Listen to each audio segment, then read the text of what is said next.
Hey guys, it's Bang from Sentinels VALORANT team, and today I'll be giving you guys some tips on how to be a better controller player.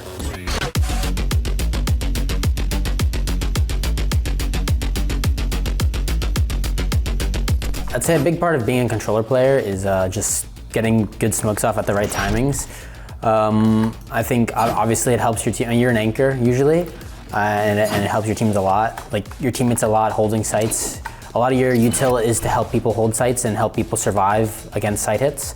So just getting good smokes off at the correct times will just win your team rounds that you need to win. For example, like getting the B main smoke off whenever your teammates are telling you that they're executing B, or if they're about to hit B, you guys have some info, you feel like they're gonna go B, getting the smoke off to allow your teammates to fight up through spawn, through the stairs angle, and just like make them worry, have to like come out of a smoke. It's just really important. It's the basic things, but yeah, just getting smokes off at good timings is really important, and it's a big role on defense whenever you play any map.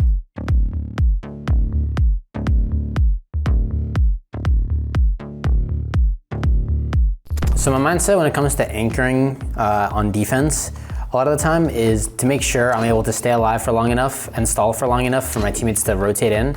Obviously it depends on the situation, if your teammates are close enough to rotate and if not.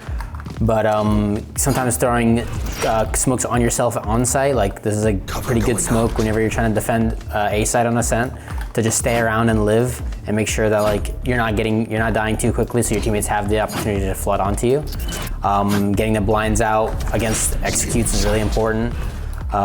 Just using your util basically to live and to give yourself favorable engagements around the site, because obviously they're going to be throwing a lot of their util to try to clear you out of the site. So just countering that by throwing side smokes to live, blinding the choke in order to stop executes, just the basic things like that.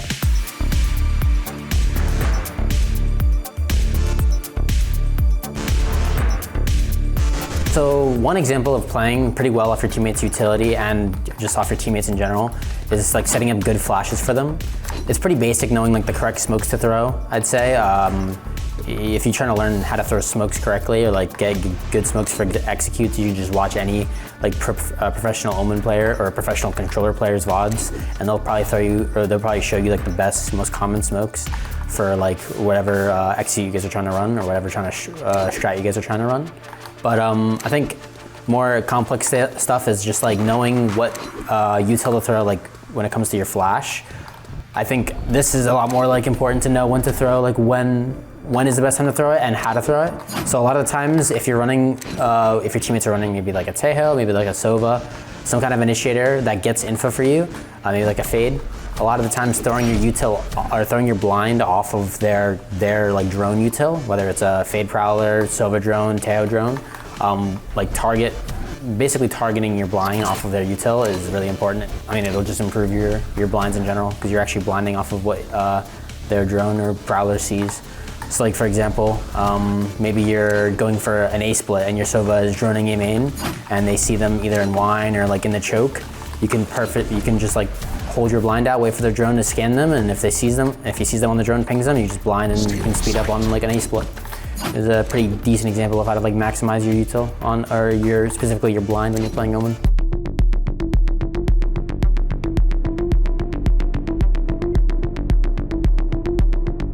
I think there's a lot of like common things every controller player knows are good like on a map. You'll go through a lot of routines on your util. Like you'll have like the idea of like, okay, when I play this map, for example, like when I play Ascent, I know that this one way is pretty high value a lot of the time because losing this play, this is pretty good value to throw a smoke like this and kind of deny their orb and this control in general when you throw them off rip. So you're gonna get when you play enough controller, you get into these routines of like, okay, I throw smokes in the beginning of the round. If you play like Omen specifically, I'll be throwing this one way a lot at the beginning of the round in order to deny a main info and kind of just like contest it. Is just like, those are like the routines you get into. But like you should know what utility is best for your agent on the specific map, and like you'll get to know that with how much you play.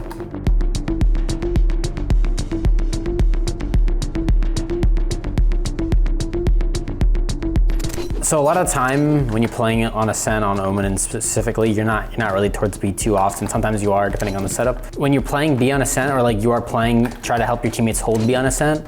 Like obviously I already mentioned this B main smoke is really important in order to like stop executes and kind of stop them at the choke.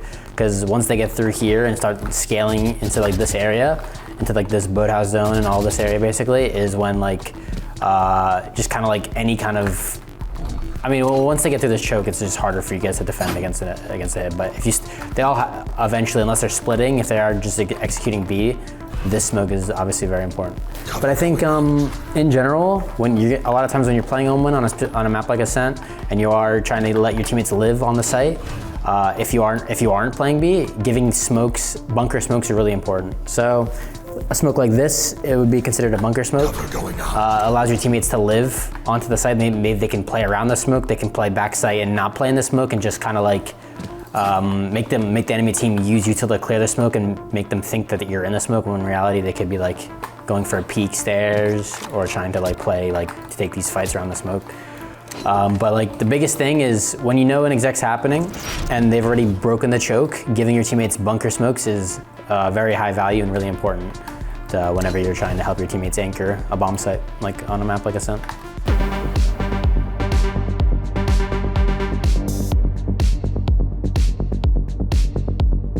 So with like ZOWIE monitors in general, I feel like you can get high hertz, high ZOWIE monitors, which like 360 hertz. These kind of monitors I've gotten really used to, and really help me like have the fastest response time to like anything happening on my screen.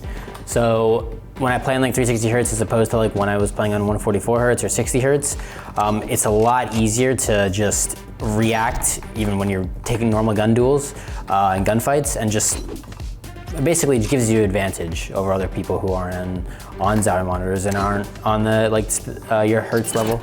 But like if I get higher FPS, I'm able to like just see the game clear, and then just it gives you a significant advantage compared to other monitors.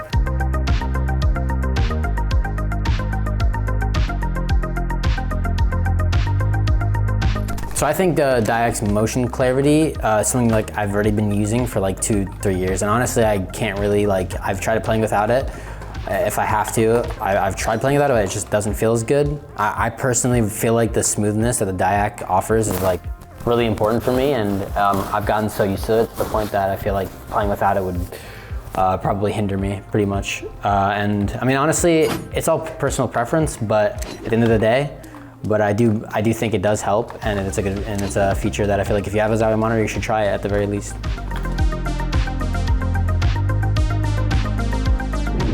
A big thing whenever you're playing Omen specifically as well, a good tip to do in order to get info and just maximize your ability when you throw smokes is instead of smoking like on the ground like I just did, or like throwing a smoke like this, like just straight on the ground, I'll throw like dropping smokes basically. So to show you an example, like if your teammates don't know if they're B main, but they feel like they could be walking, maybe they're like looking for a pick on your teammates, or trying to walk out and like peek these angles and try to kill them, your B anchors.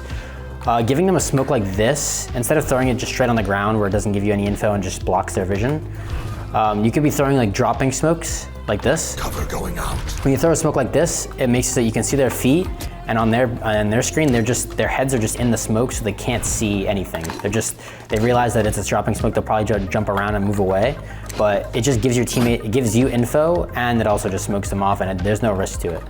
So it's a really important and easy tip that I really recommend everyone starts doing. It's just super basic, like just throw the smoke a little bit higher than the ground, and then you just peek with it as it loads in, and you can see their feet. Just don't throw it too high, like I kind of messed it up there, but if you throw it like high enough, a little bit above the ground, you can see their feet and they can't see anything, and it gives you info, and it's just like the better way to throw the smoke, honestly. There's no reason not to do it. Okay guys, so that's it for the esports tips and tricks. Make sure you guys subscribe to the channel, and thank you guys for watching my ZOWIE esports class.